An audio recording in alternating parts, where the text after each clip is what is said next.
రుచిమరిగిన పిల్లి ఉట్టి మీనికి ఎగిరిందంట.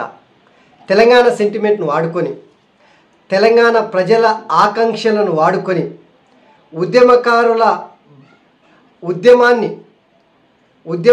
ఉద్యమంలో బలిపశువులైనటువంటి అమరవీరుల కుటుంబాలు వీళ్ళందరి జీవితాలను పనంగా పెట్టి తన అవసరం కోసం, తన కుర్చీ కోసం అనేక మాయమాటలు చెప్పి మాయల పకీరు వేషమేసుకుని ఒక్కసారి ఆ కుర్చీ మీద కూర్చున్న తర్వాత వీళ్ళందరినీ మర్చిపోయినటువంటి గనుడు తెలంగాణ మాజీ ముఖ్యమంత్రి కల్వకుంట్ల చంద్రశేఖరరావు.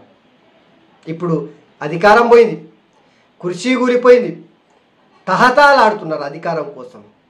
సోయి తెచ్చుకుంటా లేడు. ఎందుకు ఓడగొట్టిరో తెలుస్తలే. తెలంగాణ ప్రజలు కేసీఆర్ని ఎందుకు బండకేసి కొట్టిరో అర్థం చేసుకుంటలేరు.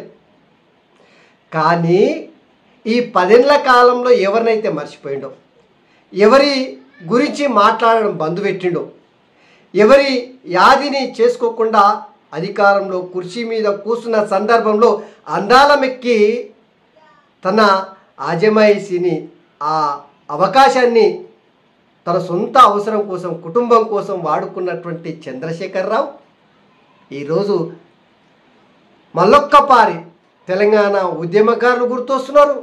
తెలంగాణ కోసం అసులు బాసినటువంటి అమరవీరుల కుటుంబాలు గుర్తొస్తున్నాయి.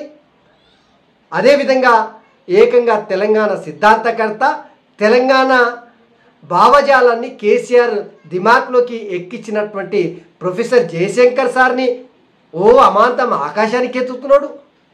ఇంకా ఆయన సావుని పట్టించుకోకపోయే, బతికున్నప్పుడు ఆయన ఆనవాళ్ళను కూడా దగ్గర రానియపాయే తీవ్రంగా అవమానించినటువంటి కేసీఆర్ ఈరోజు నిన్న పొద్దుమీకెల అమరవీరుల త్యాగాలతోన కుర్చీ మీద ఉన్నప్పుడు గుర్తురాలే కానీ గన్ పార్క్ దగ్గర ఉన్నటువంటి అమరవీరుల జ్ఞాపకంగా ఏర్పాటు చేసినటువంటి ఆ స్తూపం దగ్గర వెళ్ళి అమరవీరులకు మన మాజీ ముఖ్యమంత్రి కేసీఆర్ పోయి నివాళులు అర్పిస్తున్నాడు. దొంగే దొంగ దొంగ అన్నట్టు అనిపిస్తుంది. ఇక కానిస్టేబుల్ కృష్ణయ్య కుటుంబంలో బిడ్డే డాక్టర్ చదువుతూ ఉంది కదా, ఆమెకు ఆర్థికంగా 24 లక్షలు ఇచ్చి కుటుంబాన్ని ఇంటికి పిలిపించుకొని భోజనం పెట్టి ఒక్కొక్క ఏషియం కాదు, ఇవన్నీ కూడా ఏమిటి కోసము? అధికారంలో ఉన్నప్పుడు ఏవి గుర్తుకు రాలే కేసీఆర్కి. నిజంగా చెప్పాలంటే ఒక్కసారి అధికారం తలకిందులు అయిపోయిన ఎంబడే ఇవన్నీ గుర్తుకొస్తున్నాయి. ఉద్యమం గుర్తొస్తుంది,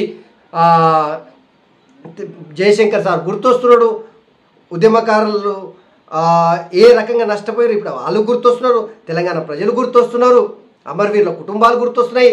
ఇవన్నీ ఎందుకు గుర్తొస్తున్నాయంటే ఇక సార్ దగ్గర కుర్చీ లేదుగా, మళ్ళొక్కపారి మోసం చేయడానికి నక్కజిత్తుల ఎత్తులతోన కేసీఆర్ చేస్తున్నటువంటి నాటకాన్ని తెలంగాణ ప్రజలు అందరూ కూడా గుర్తించుకోవాలని చెప్పేసి నేనైతే విజ్ఞప్తి చేస్తూ ఉన్నా.